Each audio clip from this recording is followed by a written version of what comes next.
That's all. I went out No, that's all. Oh, really? We got like Costco. They had the arcade, big type games, you know that? Yeah. They have a lot of arcades now. They have No, the agent came out. Gate open?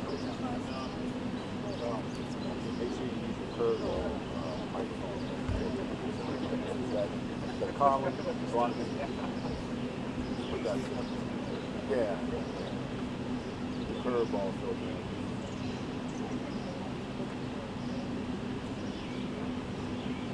All right, my shot is up, so everybody watch your mouth.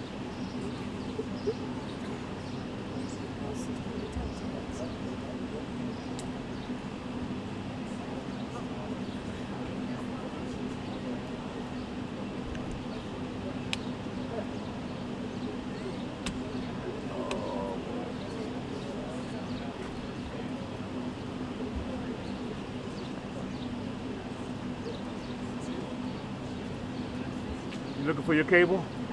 Looking for our microphone. The microphone's right here. They unplugged it. So there's no mics? You can put it here I wasn't, we had it under the bush over there. And they came and undid it. Well, we're going to have one. Yeah. Do what you need to do, sir. I don't know which one's ours. I'm guessing it's this cord. I think, oh. Shit. I think the cable is still there, cable, no? Hold it. Go plug into one of the cables and I'll let you know if I hear it or not. Because one's mine. What are you trying to do? Go plug into the cable. Okay, never mind.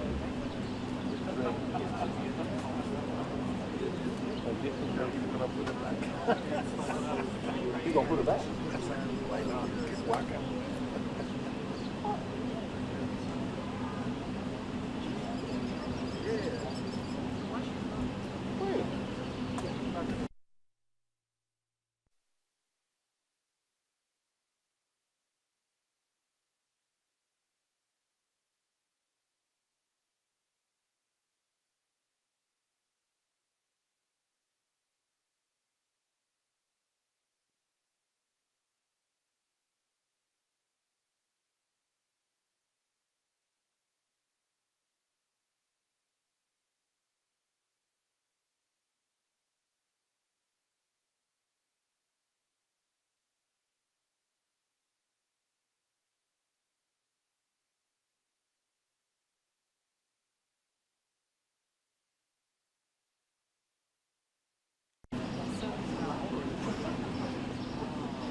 What did you say? No, we're not talking about it. I know you're Talking about Dexter. We kind of see Dexter for a while, you know much work with too much to run away from his wife.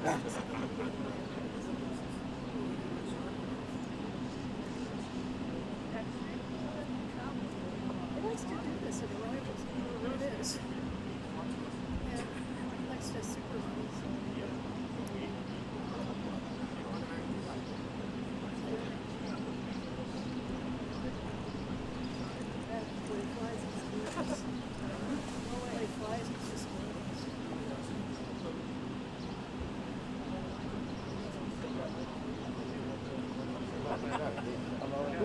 He already got it. They picked it up and they took it back over. Don't go back to that. Matt. That's amazing. That is amazing. They put it on the stand right here.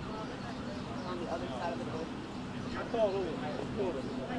The White House, the Capitol, the press office, I plugged it.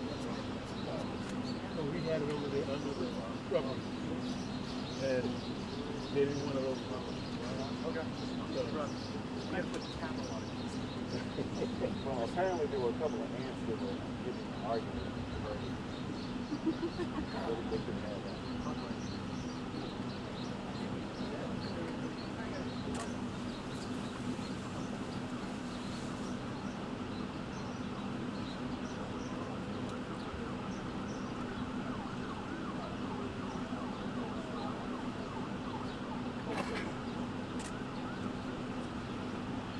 guys just holler when they open the gates?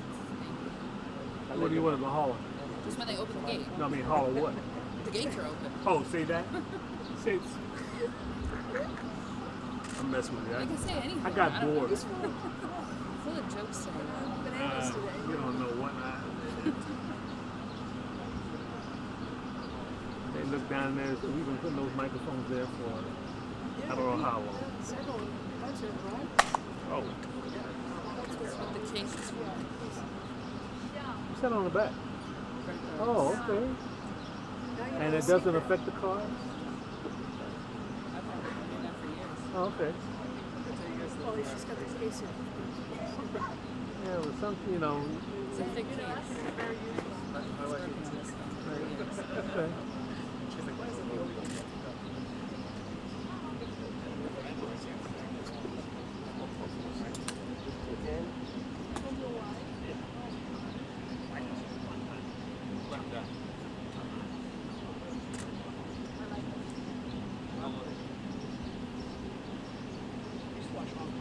Very patient.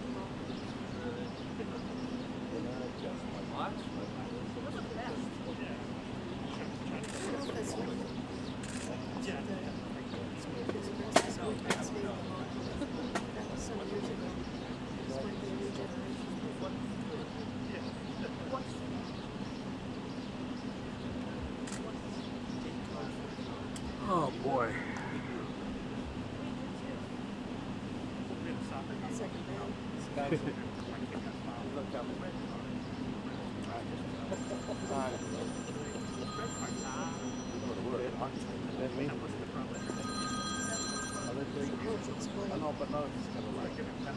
Hello.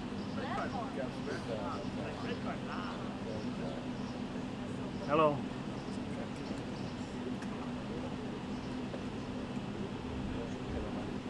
Okay.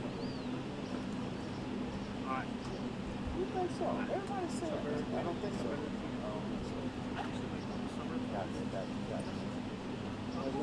That's a good. That's a good.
Could you leave, please?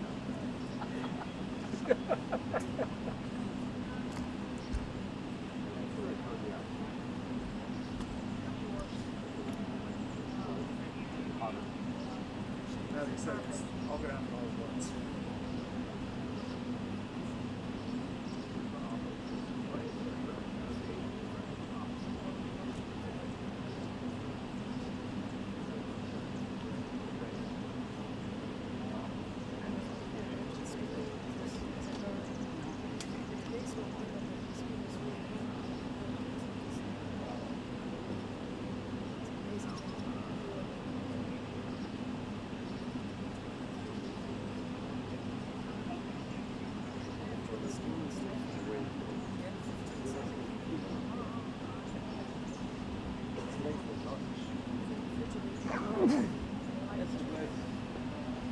Thank you.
They're Houthi?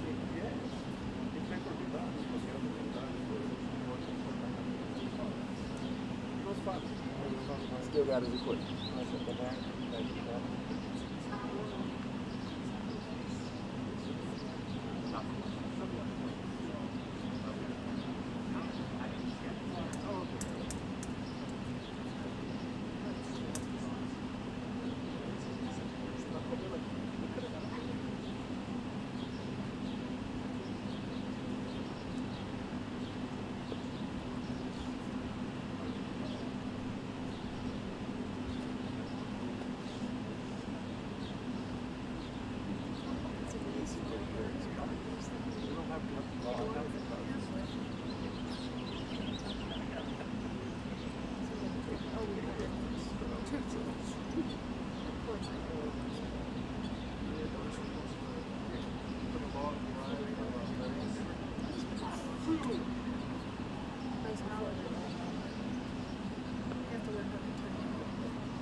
It's opening.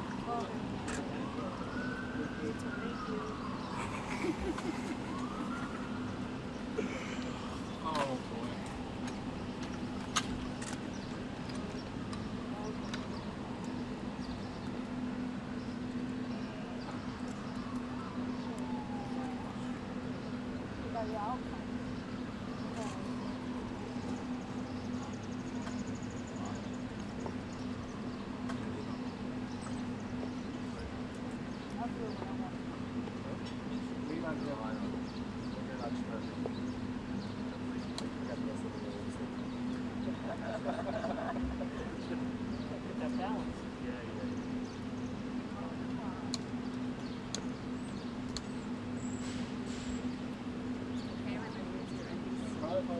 What it keeps rolling. Travel pool here at the White House. We are shooting the driveway with the arrival of Prime Minister Mark Carney of Canada. We just got a 2-minute warning to his arrival. The gates are now open. 2-minute warning to Carney's arrival.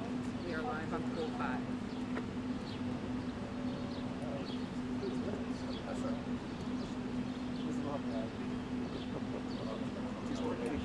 Suburban when it leaves. This one reads.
Mr. President, are you close to a trade deal? Canada, as you meet the new Prime Minister, sir.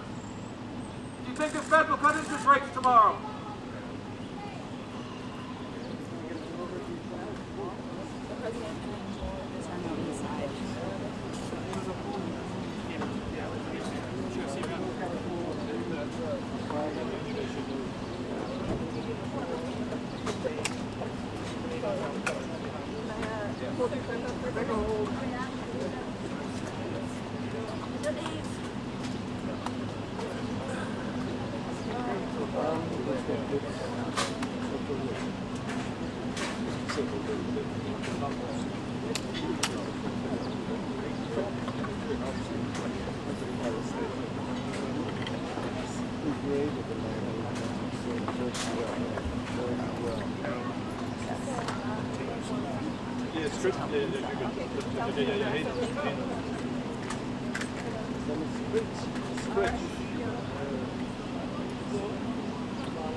Instead of running through cables, but I don't know.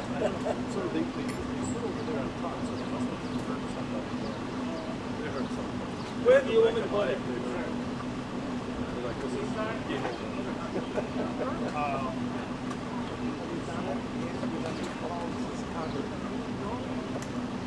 yeah, since Zelensky.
touch the mic on their heads, please.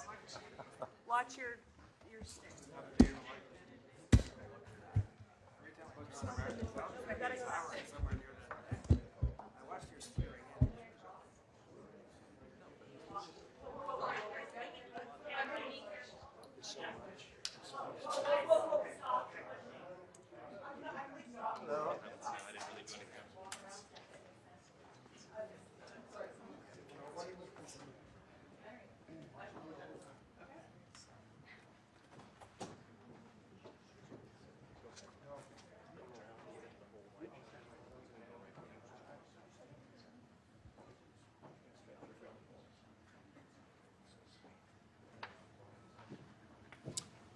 Thank you very much, everybody. It's a great honor to have Prime Minister Mark Carney with us. As you know, just a few days ago, he won a very big election in Canada. And I think I was probably the greatest thing that happened to him, but I can't take full credit. His party was losing by a lot, and he ended up winning. So I really want to congratulate him. It was probably one of the greatest comebacks in the history of politics, maybe even greater than mine. You know. But I want to just congratulate you. That was a great election, actually. We were watching it with interest, and I think Canada chose a very talented person, a very good person, because we spoke before the election quite a few times. And it's an honor to have you at the White House and the Oval Office. And you see the new and improved Oval Office as it becomes more and more beautiful with love. You know, we handle it with great love and 24-karat gold. That always helps, too. Right? But it's been a lot of fun. We're going over some of the beautiful pictures that were stored in the vaults that were for many, many years, in some cases over 100 years. They were stored in vaults of the great presidents, or almost great presidents, all having a reason for being up, every one of them. So it's very interesting. But I just want to congratulate you, and ran a really great race. I watched the debate. I thought you were excellent. And I think we have a lot of things in common. We have some tough points to go over, and that'll be fine. We're going to also be discussing Ukraine, Russia, the war, because Mark wants it ended as quickly as I do. I think it has to end. We had some very good news last night. The Houthis have announced that they are not, or they've announced to us at least, that they don't want to fight anymore. They just don't want to fight. And we will honor that, and we will stop the bombings, and they have capitulated, but more importantly, we will take their word. They say they will not be blowing up ships anymore, and that's what the purpose of what we were doing. So that's just news. We just found out about that. So I think that's very, very positive. They were knocking out a lot of ships going, as you know, sailing beautifully down the various seas. It wasn't just the canal, it was a lot of other places. And I will accept their word, and we are going to stop the bombing of the Houthis, effective immediately. And Marco, you'll let everybody know that, okay? Do you have something to say about that, by the way? It's a pretty big announcement. Yeah, this was always a freedom of navigation mission. These guys, these are a band of individuals with advanced weaponry that were threatening global shipping, and the job was to get that to stop. And if it's going to stop, then we can stop. And I think it's an important development. And we'll have maybe before, we're going to, as you know, the Middle East, Saudi Arabia. We're going to UAE and Qatar. And that'll be, I guess, Monday night. Some of you are coming with us. I think before then, we're going to have a very, very big announcement to make, like as big as it gets. And I won't tell you on what, but it's going to, and it's very positive. I'd tell you if it was negative or positive. I can't keep that out. It is really, really positive. And that announcement will be made either Thursday or Friday or Monday before we leave. But it'll be one of the most important announcements that have been made in many years about a certain subject, very important subject. So you'll all be here. Mark, would you like to say a few words? Well, thank you, Mr. President. I'm on the edge of my seat, actually, for the big announcement. But thank you for your hospitality and above all, for your leadership. You're a transformational president, focus on the economy with a relentless focus on the American worker, securing your borders, ending the scourge of fentanyl, and other opioids, and securing the world. And I've been elected with my colleagues here, with the help of my colleagues here. I'm going to spread the credit to transform Canada with a similar focus on the economy, securing our borders, again on fentanyl, much greater focus on defense and security, securing the Arctic and developing the Arctic. And the history of Canada and the U.S. is we're stronger when we work together, and there's many opportunities to work together. And I look forward to, addressing some of those issues that we have, but also finding those areas of mutual cooperation so we can move forward. That's great. Very nice. Thank you very much. It's a very nice statement. Mr. President, Anybody? Mr. President, is USMCA dead? No, it was actually very effective, and it's still very effective, but people have to follow it. So, that's been a problem. People haven't followed it. But it was a transitional step a little bit, and as you know, it terminates fairly shortly. It gets renegotiated very shortly. But I thought it was a very positive step from NAFTA. NAFTA was the worst trade deal in the history of our country, probably in the history of the world. And this was a transitional deal, and we'll see what happens. We're going to be starting to possibly renegotiate that if it's even necessary. I don't know that it's necessary anymore, but it served a very good purpose. And the biggest purpose it served is we got rid of NAFTA. NAFTA was a very unfair deal for the United States. Very, very terrible deal. It should have never been made. It was made many years ago, but it should have never been made. Yeah. Canada and the United States. Would you like to see your first trade deal be with Canada? Our neighbors in the world? I would love that. Look, I have a lot of respect for this man, and I watched him come up in a sense through the ranks when he wasn't given much of a chance, and he ran a really great campaign. He did a really great debate. I think that debate was very helpful. I was going to raise my hand. I don't know if that's good or bad. I shouldn't say that. That might hurt you. But no, he ran a really great election, I thought. And yeah, something could happen. Something could happen. Yeah, please. What's the top concession you want out of Canada? The top concession you want out of Canada? Concession? Yes. Friendship. But that's not a concession. No, we're going to be friends with Canada. Regardless of anything, we're going to be friends with Canada. Canada is a very special place to me. I know so many people that live in Canada. My parents had relatives that lived in Canada, my mother in particular. And no, I love Canada. I have a lot of respect for the Canadians. Wayne Gretzky, I mean, how good, the great one. You happen to have a very, very good hockey player right here on the Capitals, who I have a lot of respect. He is a big, tough cookie, too. He just broke the record. And he's a great guy. And, we had the team here, and I got to know a lot of the players. But now Canada is a very special place. Yeah, please. Mr. President, and Mr. Prime Minister, I'd like to get your response to this too. But Mr. President, you have said that Canada should become the 51st state. No. No. Well, I still believe that, but it takes two to tango, right? But no, I do. I mean, I believe it would be a massive tax cut for the Canadian citizens. You get free military, you get tremendous medical cares and other things. There would be a lot of advantages, but it would be a massive tax cut, and it's also a beautiful. As a real estate developer, I'm a real estate developer at heart. When you get rid of that artificially drawn line, somebody drew that line many years ago with like a ruler, just a straight line right across the top of the country. When you look at that beautiful formation when it's together, I'm a very artistic person. But when I looked at that beauty, I said, that's the way it was meant to be. But, I do feel it's much better for Canada. But we're not going to be discussing that unless somebody wants to discuss it. I think that there are tremendous benefits to the Canadian citizens, tremendously lower taxes, free military, which honestly we give you essentially anyway, because we're protecting Canada if you ever had a problem. But I think it would really be a wonderful marriage because it's two places that get along very well. They like each other a lot.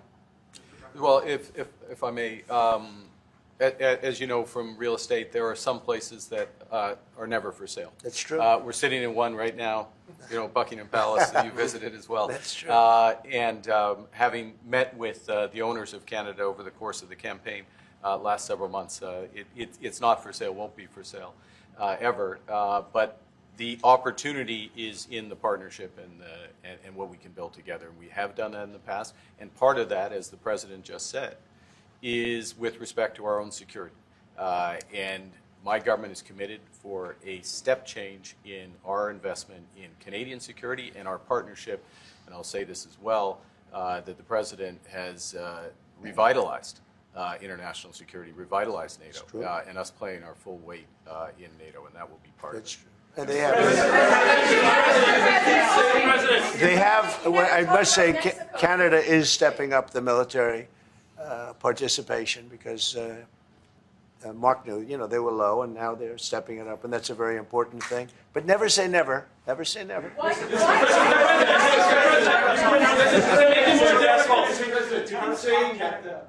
would it take to get the tariffs off of Canada?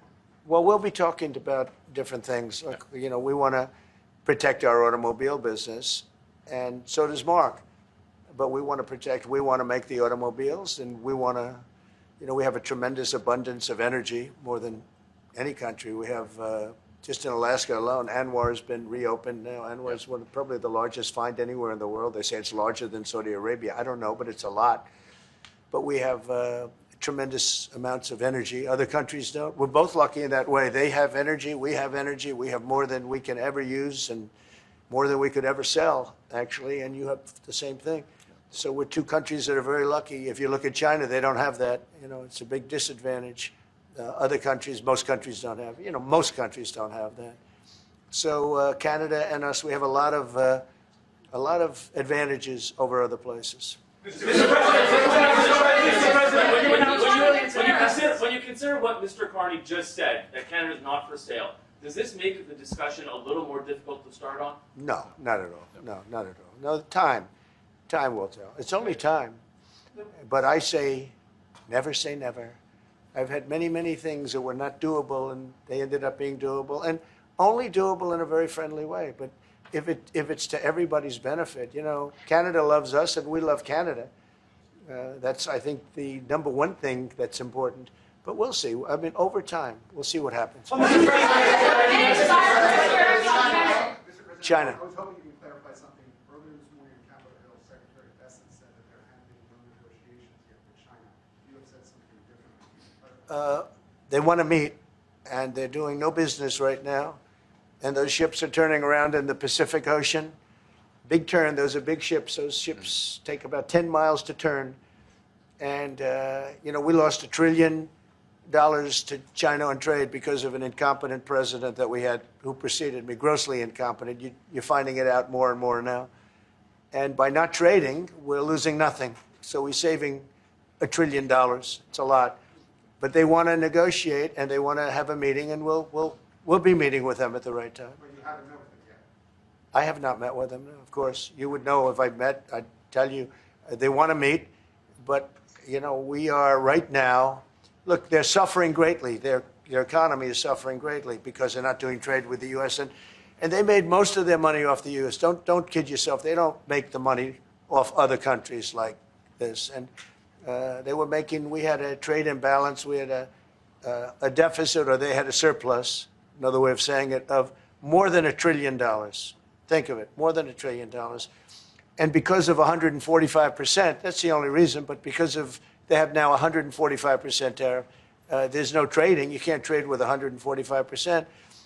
We are, therefore, making, in a certain way, I guess, $1.1 trillion. In other words, we're not losing $1.1 trillion. Our deficit is much better. When I started, I say we were losing billions of dollars a day on trade. That's rapidly turning around. We looked at numbers this morning.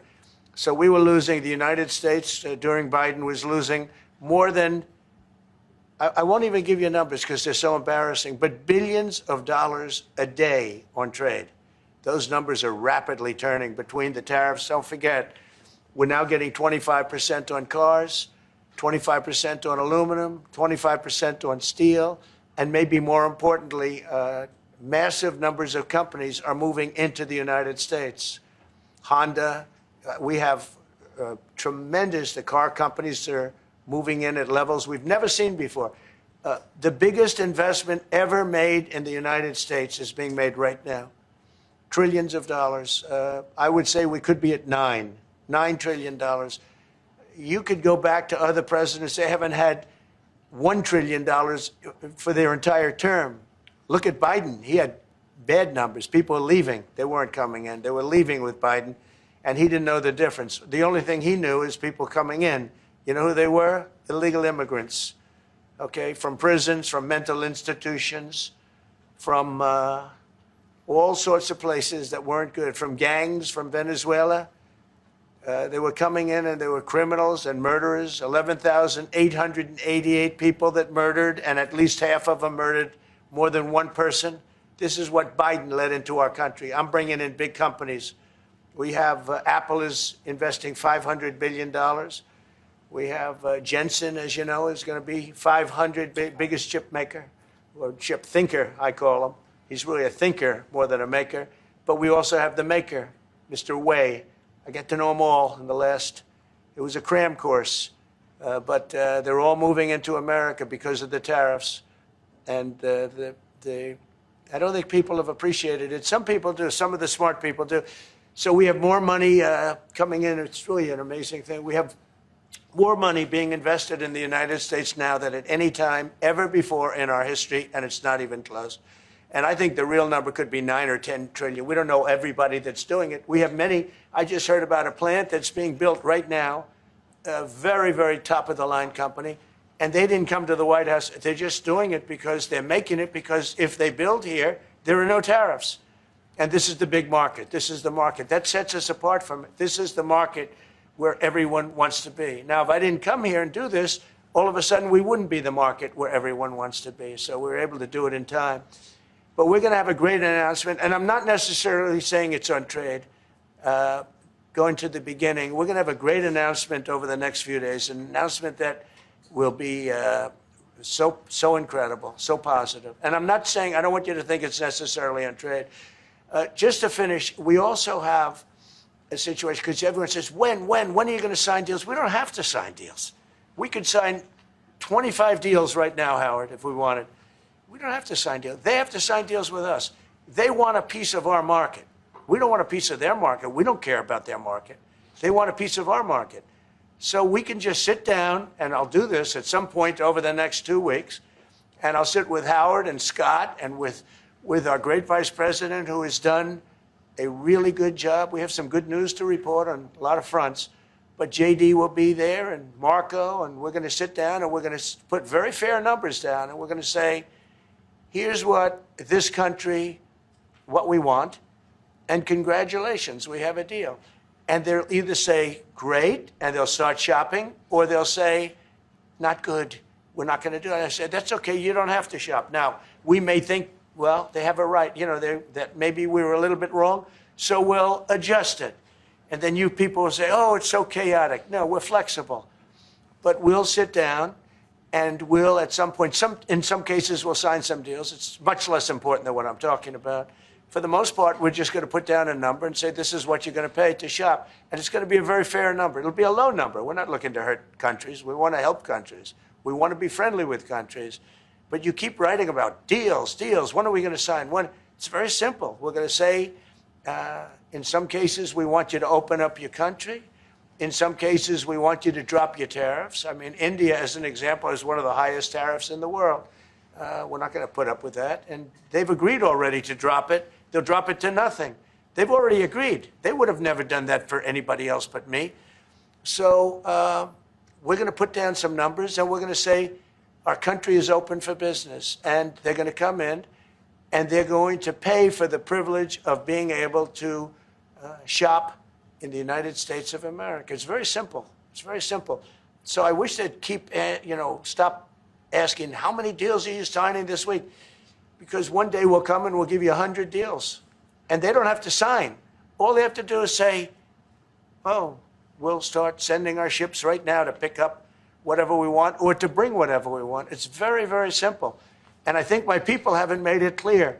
We will sign some deals, but much bigger than that is we're going to put down the price that people are going to have to pay to shop in the United States. Think of us as a super luxury store, a store that has the goods. You're going to come and you're going to pay a price, and we're going to give you a very good price. We're going to make very good deals. And in some cases, we'll adjust.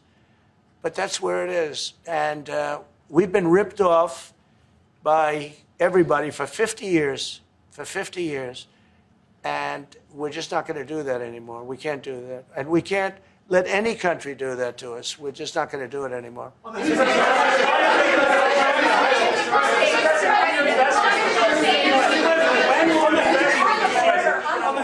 you tell us a bit more about the deal that you've reached with the Houthis? No, it's not a deal. They've said, please don't bomb us anymore, and we're not going to attack your ships. And where did you hear about that? It doesn't matter where I hear it. The very good source, I could tell you. Very, very good source. Would you say, Marco? I would say pretty good, right, JD? A very good source. No, they don't want to be. They don't want to be. They don't want to be bombed anymore. You know, I sort of thought that would happen. No, behind you, please. Clarifying something you said on USMCA. Is the U.S. prepared to walk away from that pact? From what pact? USMCA. No. It's fine. It's there. It's good. We use it for certain things. It's there. We have the USMCA is a good deal for everybody. I won't say this about Mark, but I didn't like his predecessor. I didn't like a person that worked for. She was terrible, actually. She was a terrible person, and she really hurt that deal very badly because she tried to take advantage of the deal and she didn't get away with it. You know who I'm talking about. But so you know, we had a bad relationship having to do with the fact that we disagreed with the way they viewed the deal, and we ended it. You know, we ended that relationship pretty much. The USMCA is great for all countries. It's good for all countries.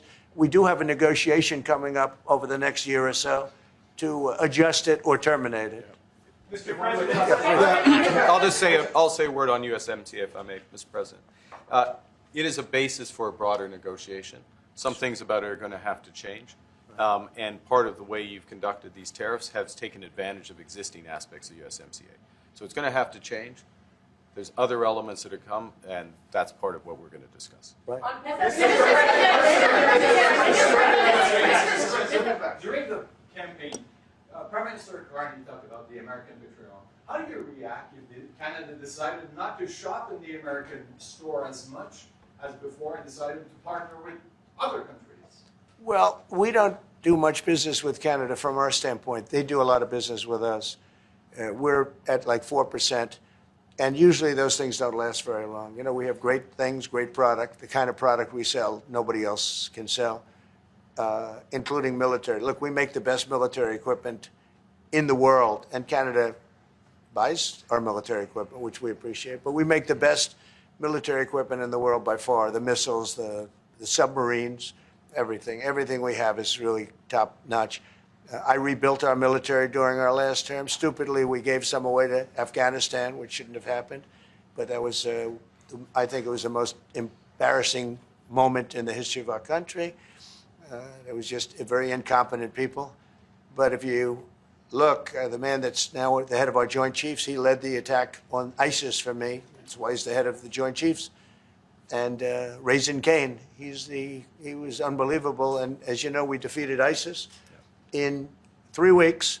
It was supposed to take 5 years. We did it in 3 weeks.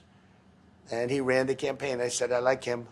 But I knew him before. I went to Iraq, and we agreed to a plan, and that was the plan. And as you know, we did it in record time. So we have the best equipment in the world. We have the best, a lot of things. And but Canada, it does a lot more business with us than we do with Canada. Yeah. Mr. President, as you measure your investments, Mr. President, when do you think the investments that you've announced, the trillions, will finally hit economic data this year? When you're saying about the tariffs? No, about the investments that you've announced. Oh, it's hitting right now. Look, they're already starting AI plants. These are not people that look for financing. That's a good thing. You know, in real estate, you get a site, then you have to look for financing, you have to get your zoning, 5 years later you start building, you get a bank, then the bank's no good. These people have massive amounts of cash. The CHIPS Act was a ridiculous thing because that doesn't get them to build. All we did is hand very wealthy companies money. The CHIPS Act that was done by Biden. Billions, we give them billions of dollars. They don't even have to do anything with it. And then if you weren't, if you didn't have, and I don't want to be a wise guy, but if you didn't go with the DEI, if you didn't go with all of the different things, woke, if you weren't woke, you couldn't even use the money. You had to have a certain percentage of this and that and that and that. It's impossible to have. The companies actually complained to me. They said they gave me all this money, but nobody can get these people to do anything. I mean, look, President Obama, and if he wanted help, I'd give him help because I'm a really good builder and I build on time, on budget. He's building his library in Chicago. It's a disaster. And he said something to the effect, I only want DEI, I only want woke. He wants woke people to build it. Well, he got woke people, and they have massive cost overruns. A job is stopped. I don't know. It's a disaster. And I don't like that happening because I think it's bad for the presidency that a thing like that should happen. He's got a library that's a disaster. And he wanted to be very politically correct, and he didn't use good, hard, tough, mean construction workers that I love, Marco. I love those construction workers. But he didn't want construction workers. He wanted people that never did it before. And he's got a disaster in his hands, like millions of dollars, really many millions of dollars over budget. And I would love to help him with it, or somebody else. I could recommend professionals, but it was not built in a professional manner. By the way, nor was in California a little train going from San Francisco to Los Angeles that's being run by Gavin Newsom, the governor of California. Did you ever hear of Gavin Newsom? That train is the worst cost overrun I've ever seen. It's like totally out of control. So then they said, all right, we won't go into San Francisco. We'll stop 25 miles short. And we won't go into Los Angeles. We'll stop 25 miles short. It's hundreds of billions of dollars for this stupid project that should have never been built. And then they realized that it would have been a lot less costly if we just gave limousine service back and forth and gave it free. They would have saved hundreds of billions of dollars. They have airplanes that go there for one 1/100th the cost. And they have cars. They have a thing called the highway that goes back and forth that's not fully utilized. And they got involved with this project. And Gavin, I always liked Gavin. I had a good relationship with him. I just got him a lot of water. I sent in people to open up that water because he refused to do it. And we just got him a lot of water. If they would have had that water, and if they would have done what I said to do, they wouldn't have had the fires in Los Angeles. Those fires would have been put out very quickly. But if you think about it, and you got to take a look at this, it's the worst cost overrun I've ever seen. I've watched a lot of stupid people build a lot of stupid things, but that's the worst cost overrun I've ever seen, what's happening between San Francisco and Los Angeles. And you ought to ask about that because this government is not going to pay. I told our very great new Secretary of Transportation, he's doing a good job, Sean Duffy, I said, we're not going to pay for that thing. It's out of control. This is something that you don't have things like this. It's not even conceivable.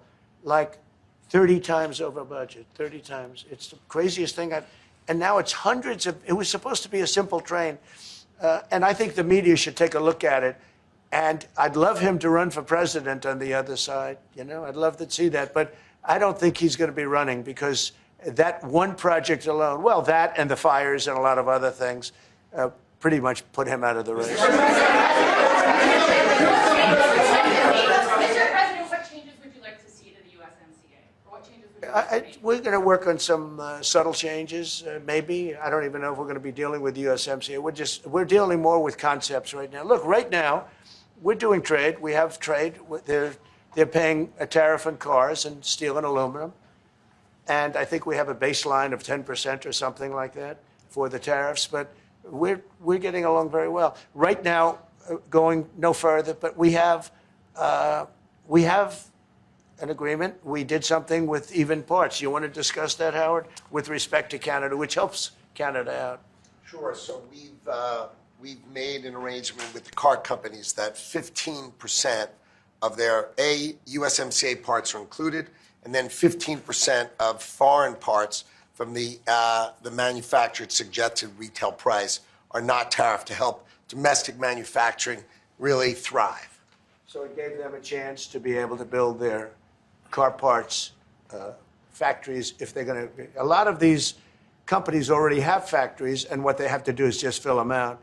But they're able to build them in the United States, so we gave them a pretty substantial period of time. Just to clarify, Mr. President, is there anything the Prime Minister can say to you today to change your mind on tariffing Canada?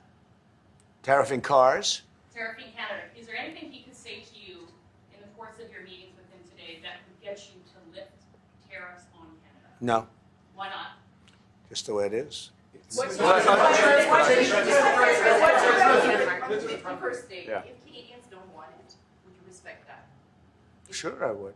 But this is not necessarily a one-day deal. This is over a period of time they have to make that decision. Yes, go ahead. Yeah, if I may. If respectfully, Canadians' view on this is not going to change on the 51st state. Secondly, we are the largest client of the United States in the totality of all the goods. So we are the largest client of the United States. We have a tremendous auto sector between the two of us, and the changes that made have been helpful. 50% of a car that comes from Canada is American. That's not like anywhere else in the world. And to your question about is there one thing? No, this is a bigger discussion.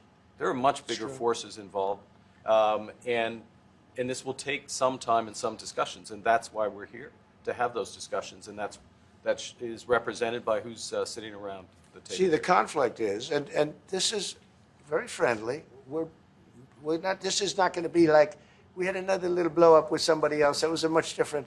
This is a very friendly conversation, but we want to make our own cars. We don't really want cars from Canada, and we put tariffs on cars from Canada, and at a certain point, it won't make economic sense for Canada to build those cars. And we don't want steel from Canada because we're making our own steel, and we're having massive steel plants being built right now as we speak. We really don't want Canadian steel, and we don't want Canadian aluminum and various other things because we want to be able to do it ourselves. And we, because of past thinking of people, we have a tremendous deficit with Canada. In other words, they have a surplus with us. And there's no reason for us to be subsidizing Canada. Canada's a place that will have to be able to take care of itself economically. I assume they can. I will tell you that Trudeau, when I spoke to him, I used to call him Governor Trudeau. I think that probably didn't help his election. But when I spoke to him, I said, so why are we taking your cars? Why are we taking we want to make them ourselves. I mean, I said, and if the price of your cars went up, or if we put a tariff on your cars of 25%, what would that mean to you? He said, that would mean the end of Canada. He actually said that to me. And I said, that's a strange answer, but I understand his answer. But no, I mean, it's hard to justify subsidizing Canada to the tune of maybe $200 billion a year. We protect Canada militarily, and we always will. We're going to, that's not a money thing. But we always will. But, it's not fair. But why are we subsidizing Canada $200 billion a year, or whatever the number might be? It's a very substantial number. And it's hard for the American taxpayer to say, gee whiz, we love doing that. Thank you very much. We're going to have a very substantial. Thank you. Thank you very much.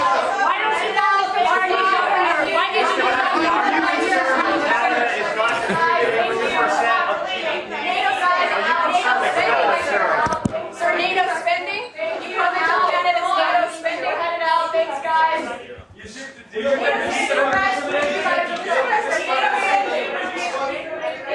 Why don't you call Mr. Carney the governor? Why do you call him Prime Minister? Thanks, guys. We're out. Thank you. Are you going to go to the World Cup games? Thanks, guys. Keep going.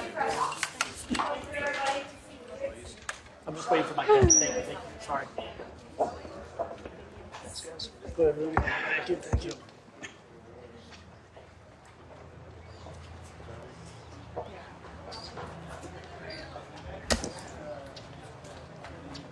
Just loud.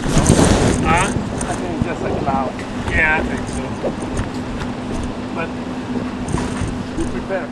be prepared, man.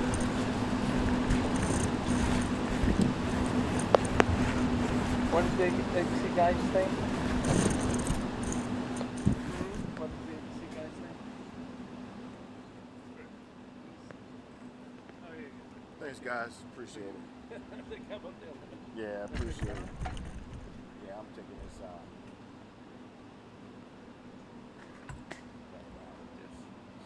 Is that your camera running on the floor? No, it's switch.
Hey, I think this is yours, Jay's. Oh, he left the mic there? Oh. Well, I told it was on the mic stand. And So did he put a mic or not? well, matter of fact, this is I got the RU-50. So this is it. that's it. I'm gonna scare him. Say, Jay, where's my microphone? I was about to tell you, man.